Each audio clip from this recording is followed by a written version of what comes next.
Maayong adlaw kaninyong tanan din mga tsoy. Ako day si Itsoy, ang vlogger nga dili tisoy.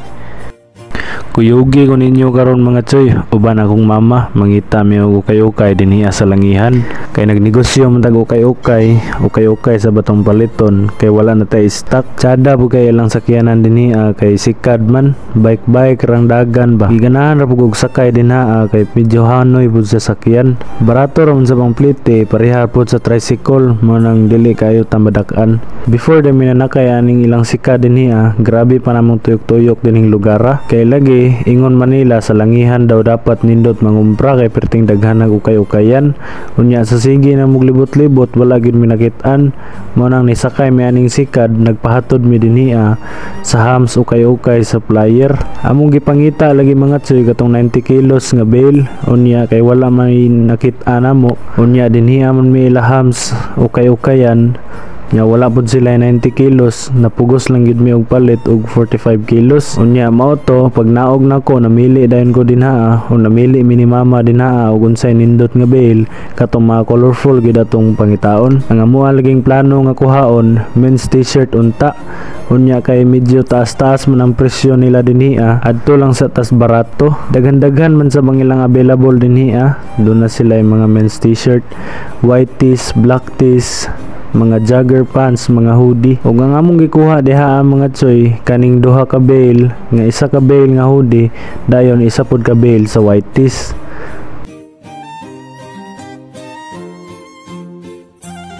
Pag human natog pili og mga bail dinha ang atong kuhaon mga tsoy, ato na nang giihap ang kwarta dinha kay siyempre mobayad na ta. Gihatag na akong tatay dinha ang bayad kay siya may gibilinan dinhi perte pag yun namong kuyawa kay pag abot namo dinhi nagdala siya og baseball bat. Abi kay namong mamunal siya pero ingon niya nga nagdala lang siya baseball bat kay na daw bagong gitulis dito as butuan. Og maya dayon to mga tsoy mo'y nakanindot po dinhi nga ukay-ukayan or supplier kay na sila para full sa mga tanan nga customer nila. Anang paghuman natog bayad dinha nag-fill up din tas pangalan, complete address and number nato para sa raffle nila. Basin daig mabunutan ta. Ug unya mga tsoy mao ni atong gikuha nga duha ka bail, magpaabot na lang to sa rider nga mohatod didto sa balay. Ug unya kay lagi udto na maning panahon na wala sa miniuli ni mama kay medyo alanganin na og dito sa balay pa man udto. Insakto ra pod nga naiduol nga karinderya dinhi as ukay-ukayan nga mong gikuhaan na niudto na lang midaan before mi muuli padulong sa balay. Dayon maghuman mong paniudto nagbiyahe na dayon mi pauli sa balay. Unya pag abot namo sa kabadbaran dunay usa ka ukay-ukayan nga nag-abli. Bagong abli din sila mga tsoy, motong niduol ko og namili ko dito nananaw ko kung basin naabay mga goods nga atong marisel. Daghan gyapon og mga nindot dito mga tsoy pero wala ako nanguha kay dili man atong linyada. Dayon pagkahapon niya na mga tsoy gi-deliver dayon ang atong order nga duha ka bail. Amo na dayon ang gisulod og gidayungan namo sa kumanghod kay medyo bugat-bugat man siya mga tsoy pero madala ra man sab siya og alsa bisag isar ka tawo. Grabe gid akong kakulba ning panahon na mga tsoy kay basin niya lain ang sulod sa bail ba.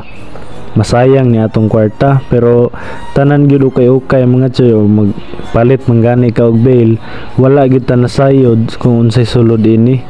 Manang paghuman natog abli sa bail maunsa man ang sulod mapangit unindot diskarte ra gid magdaog. Kay ang ukay manggod mga tsoy bawal ni sa Marte, yes to madiskarte gid ni siya.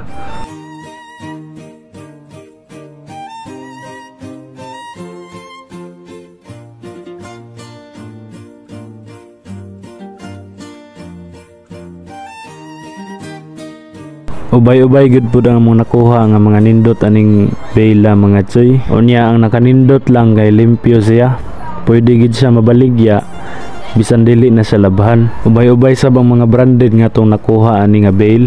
Mangita man gyud tag branded basta gani mag-abli ta og bail kay dinha ra man ta makabawi gud. Og mao day niyang mga branded nga mo nakuha dinha mga tsoy. Abangi ni sa kong Facebook account kay didto ata mamaligya. Og mao sa lang na atong update sa tong gamay nga negosyo karon mga tsoy. Hinaot nga suportahan pa ko ninyo hangtod sa hangtod. Happy ukay.